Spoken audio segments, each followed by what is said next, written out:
ಮನುಷ್ಯನ ಜೀವಿತದಲ್ಲಿ ಎರಡು ರೀತಿಯಾದ ಭಯಗಳು ಒಂದು ವ್ಯಕ್ತಿಯನ್ನು ಕಾಡಲಿಕ್ಕೆ ಸಾಧ್ಯತೆ ಇದೆ. ಅದರಲ್ಲಿ ಒಂದನೇದಾಗಿ ಅಗತ್ಯವಿರುವ ಭಯ, ಇನ್ನೊಂದು ಅಗತ್ಯವಿಲ್ಲದ ಭಯ.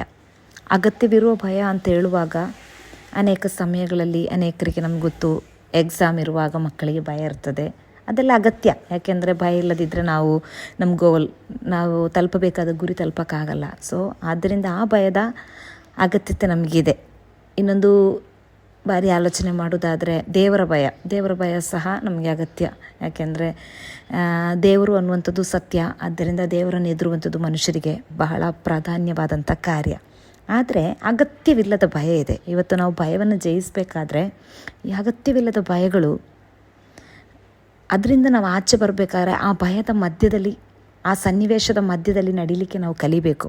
ಉದಾಹರಣೆಗೆ ನಮಗೊಂದು ಕತ್ತಲೆ ಅಂದರೆ ಭಯ ಆದರೆ, ಈ ಕತ್ತಲೆನ ಎದ್ರಿ ഇരുಳನ್ನು ಎದ್ರಿ ನಾವು ಒಳಗಡೆ ಕೂತಿರುವಷ್ಟು ಸಮಯ ಆ ಭಯದಿಂದ ಆಚೆ ಬರಲಿಕ್ಕಾಗಲ್ಲ.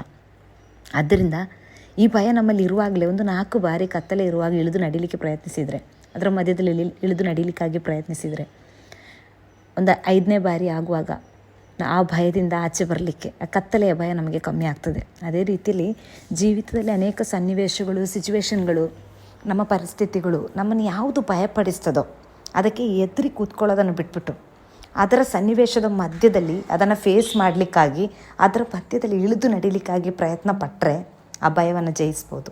ಆದ್ದರಿಂದ ಅಗತ್ಯವಿಲ್ಲದ ಭಯಗಳನ್ನು ಜಯಿಸಲಿಕ್ಕಾಗಿ ಈ ದಿನಗಳಲ್ಲಿ ಪ್ರಯತ್ನಿಸುವುದಾದರೆ ಒಂದು ಜಯಶಾಲಿಯಾದ ಜೀವಿತವನ್ನು ನಾವು ಮಾಡ್ಬೋದು.